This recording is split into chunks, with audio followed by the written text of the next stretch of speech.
নমস্কাৰ, মই ডক্টৰ কৃষ্ণচন্দ্ৰ নাৰ্জাৰী। মই GNRC নৰ্থ গুৱাহাটী কেম্পাছত কাৰ্ডিঅলজিষ্ট হিচাপে আছোঁ। আমাৰ প্ৰতি বছৰে 29 ছেপ্টেম্বৰ দিনটো ৱৰ্ল্ড হাৰ্ট ডে হিচাপে পালন কৰা হয়। এইবাৰো কিছুমান থিম লৈ এই দিনটো পালন কৰা হ'ব। আৰু থিমটো যিয়েই নহওক, মই এটা কথাই কওঁ যে ৱৰ্ল্ড হাৰ্ট ডেটো সাধাৰণতে ৱৰ্ল্ড হাৰ্ট ফেডাৰেশ্যনে প্ৰতি বছৰে 29 তাৰিখে এই কাৰণেই পাতে। 29 ছেপ্টেম্বৰত মানুহক আমি হাৰ্ট ডিজিজৰ বিষয়ে হাৰ্টৰ অসুখৰ বিষয়ে যাতে এৱেৰ কৰিব পাৰোঁ, তেখেতসকলক যাতে সজাগ কৰিব পাৰোঁ, হাৰ্ট ডিজিজবিলাক কেনেকৈ প্ৰিভেণ্ট কৰিব পাৰি বা ডিজিজটো হোৱাৰ পিছত আমি কেনেকৈ ট্ৰিটমেণ্ট ল'ব পাৰোঁ, সেইখিনি কথা মানুহক এৱেৰ কৰাই আচলতে এই দিনটোৰ উদ্দেশ্য। আজি মই আপোনালোকক হাৰ্ট ফেইলিয়ৰৰ বিষয়ে দুআষাৰ ক'ম বুলি ভাবিছোঁ, খুব চুটিকৈ। আমি হাৰ্ট ফেইলিয়ৰ বুলি ক'লে কি বুজোঁ? আমাৰ হাৰ্টত 4টা চেম্বাৰ থাকে। তাৰে তলৰ চেম্বাৰবিলাকক আমি ভেন্ট্ৰিকল বুলি কওঁ আৰু ওপৰৰ চেম্বাৰ দুটাক এট্ৰিয়াম বুলি কয়। হাৰ্টৰ তলৰ চেম্বাৰ দুটাৰ কাম হ'ল প্ৰতিটো হাৰ্টবিটৰ লগত পাম্পিং কৰি ব্লাডখিনি শৰীৰৰ বিভিন্ন অংগলৈ পঠিয়াই দিয়াটো। আৰু হাৰ্টবিটৰ প্ৰতিটো ষ্টেজত এবাৰ হাৰ্টটো পাম্প কৰি ব্লাডখিনি উলিয়াই দিব আৰু প্ৰতিটো অংগই পাব আৰু নেক্সট মুহূৰ্তত ই আকৌ ফিল আপ হ'ব। চ' প্ৰতিটো হাৰ্টবিটৰ লগতে এই কাৰ্যটো চলি থাকে। এতিয়া হাৰ্ট ফেইলিয়ৰ বুলি ক'লে আমি কি বুজিম? যদি পৰ্যাপ্ত পৰিমাণে ব্লাডখিনি আমাৰ হাৰ্টৰ ভেন্ট্ৰিকলে যদি আমাৰ অংগবোৰলৈ পঠাই দিব নোৱাৰে, সেইটোকে হাৰ্ট ফেইলিয়ৰ বুলি কয়। আৰু তেতিয়া মানুহজনৰ কিছুমান কষ্ট বা অসুবিধা দেখা দিয়ে। যেনে প্ৰথম অৱস্থাত কি অসুবিধা হ'ব পাৰে? প্ৰথম অৱস্থাত হয়তো মানুহজন ডে টু ডে কামখিনি কৰি থাকিব পাৰিব, কিন্তু অকণমান খোজকাঢ়িলে বা চিৰি উঠি গ'লে মানুহজনৰ ভাগৰ লাগিব পাৰে, বা কিছুমানৰ ভৰি ফুলিব পাৰে, বা কিছুমানৰ ৰাতি শুওঁতে উশাহ ল'ব দিগদাৰ হয় আৰু অকণমান বহি দিলে ভাল হয়, তেনেকুৱা ধৰণৰ চিমটম হ'ব পাৰে। আৰু শেষলৈ কি হ'ব? বহি থাকিলেও বা খোজকাঢ়িলেও যিকোনো মুহূৰ্ততে উশাহ লোৱা দিগদাৰীটো হ'ব পাৰে। চ' এইবোৰেই থুলমূলকৈ হাৰ্টৰ অসুখৰ চিমটম হয়।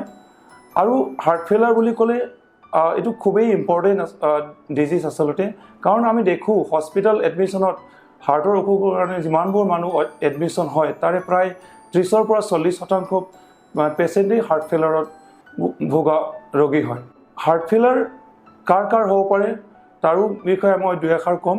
হাৰ্ট ফেইলিয়ৰ পেচেণ্টক আমি সাধাৰণতে 4টা ভাগত ভগাব পাৰোঁ, 4টা ষ্টেজত। Stage A, stage B, stage C আৰু ষ্টেজ D। ষ্টেজ A হ'ল যিবিলাকৰ হাৰ্ট ফেইলিয়ৰৰ ৰিস্ক আছে ফিউচাৰত হাৰ্ট ফেইলিয়ৰ ডেভেলপ কৰাৰ, কিন্তু আজিলৈকে হোৱা নাই। সেইবোৰ কোনবোৰ পেচেণ্ট হ'ব? যিবিলাকৰ ছুগাৰ আছে, যিবিলাকৰ প্ৰেছাৰ আছে, যিবিলাকৰ অলপ মেদবহুলতা আছে, বা ফেমিলিত হিষ্ট্ৰী আছে, বা যিবিলাকৰ কাৰ্ডিঅ'ভাস্কুলাৰ ডিজিজ আছে, তেওঁলোকৰ আজি একো চিমটম নাই, কিন্তু ফিউচাৰত হোৱাৰ সম্ভাৱনা থাকে। গতিকে ষ্টেজ A থাকিলেও আমি ডক্টৰৰ পৰামৰ্শ লোৱাটো খুবেই দৰকাৰ, যাতে ভৱিষ্যতে আমি হাৰ্ট ফেইলিয়ৰ ডেভেলপ কৰাত আমি বাধা দিব পাৰোঁ তেওঁলোকৰ পৰামৰ্শ লৈ। হাৰ্ট ফেইলিয়ৰৰ নেক্সট ষ্টেজটো হ'ল ষ্টেজ B।